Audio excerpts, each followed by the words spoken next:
chegada do rigoroso inverno impôs uma parada nas ações ofensivas nos Apeninos em toda a frente do 5º Exército. Durante 2 meses, os brasileiros lutariam contra 2 inimigos implacáveis, os alemães e o frio.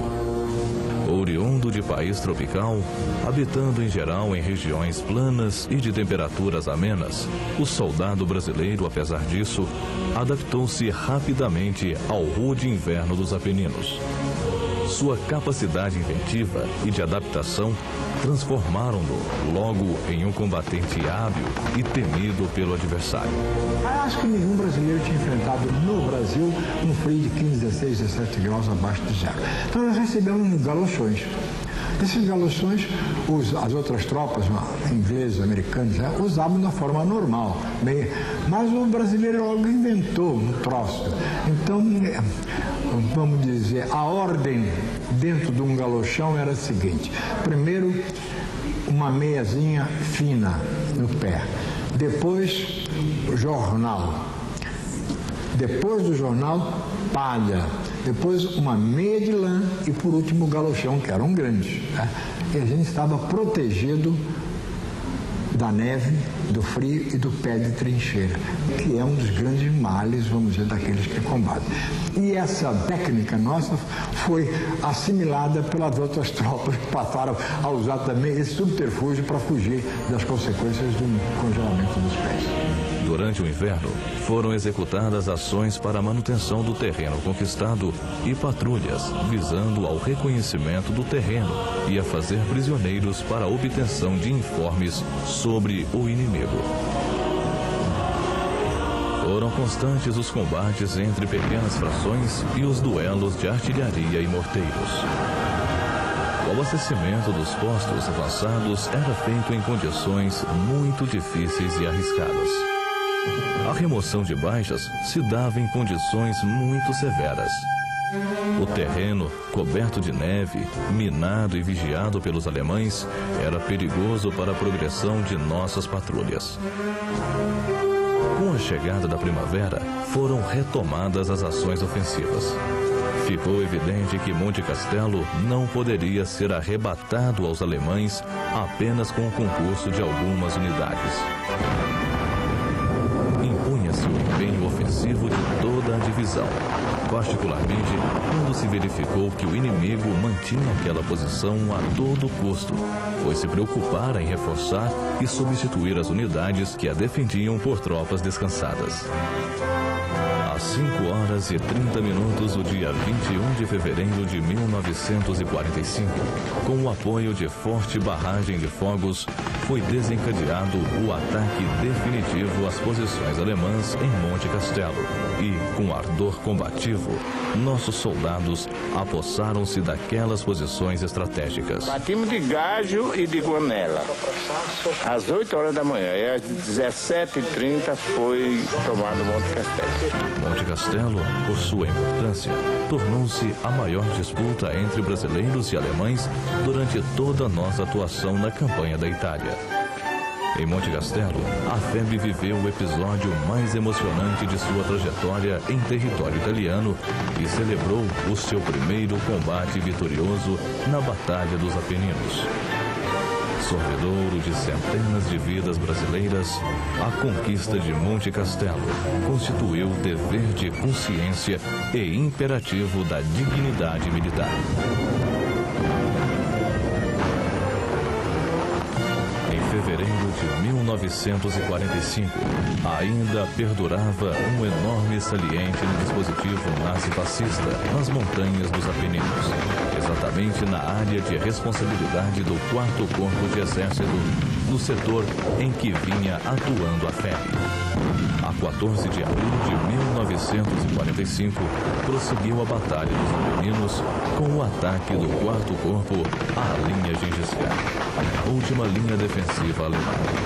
Era o início da ofensiva da primavera, que conduziria os aliados à vitória final.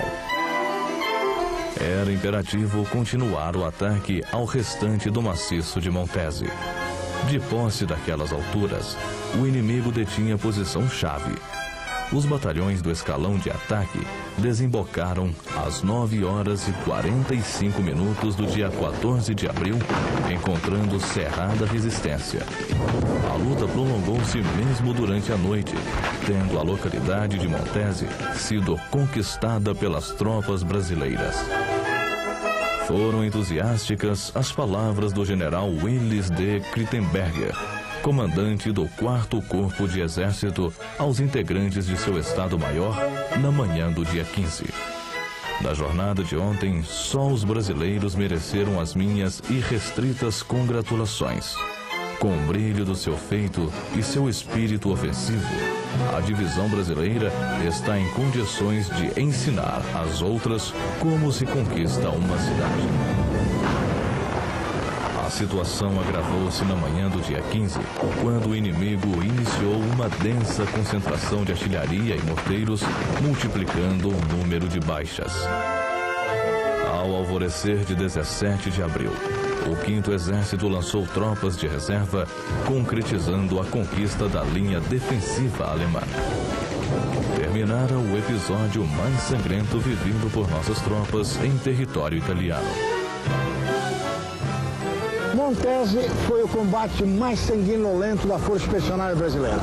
Aqui tivemos as maiores baixas, aqui fizemos o maior número de prisioneiros, aqui houve a maior concentração de artilharia inimiga. Os nossos pelotões de ataque, entre os quais se incluía o meu, terminaram este combate com menos de 50% do seu efetivo. Para ser preciso, em 41 homens, eu só tinha 17 homens. Montese não foi apenas o combate mais sangrento travado pela FEB em toda a Itália. Foi também a conquista de uma região essencial, que veio a provocar o completo desmantelamento das defesas alemãs na linha Gengis Khan, facilitando o desembocar da tropa do 5º Exército na planície do Pó. No prosseguimento das operações, a FEB recebeu a missão de manter a segurança do flanco sul, do 4º Corpo e do 5º Exército, em face dos grandes efetivos inimigos que se retiravam do setor costeiro da Ligúria, em direção ao vale do Rio Pó. Foi detectado o deslocamento de grande coluna inimiga que, a partir de La Spezia, procurava por essa região atingir aquele vale. Nossa tropa contornou para Parma e, em manobra de duplo envolvimento, atingiu rapidamente as cercanias de Fornovo, cercando a força inimiga. Após violentos combates que se estenderam durante a tarde e parte da noite, os alemães decidiram se render. As forças brasileiras renderam a 70ª Quadragésima-8ª Divisão de Infantaria, remanescentes da 90ª Divisão Panzer Alemãs e a Divisão Bersaglieri italiana.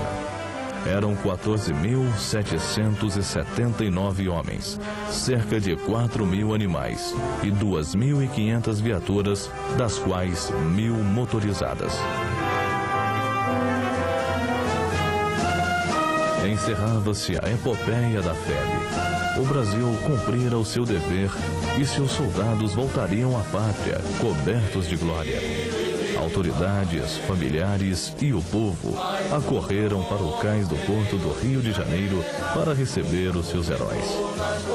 Na Avenida Rio Branco, onde essa mesma força desfilara meses antes, sob o olhar de preocupação, tristeza e descrença de alguns, os soldados da FEB eram agora aclamados pela população, que, reconhecendo-lhes o valor, homenageava os bravos soldados brasileiros.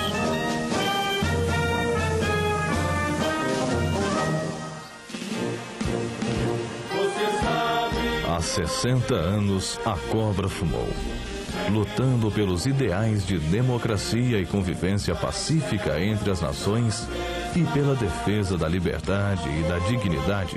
Soldados brasileiros lutaram bravamente e venceram. Como sempre, a serviço da paz.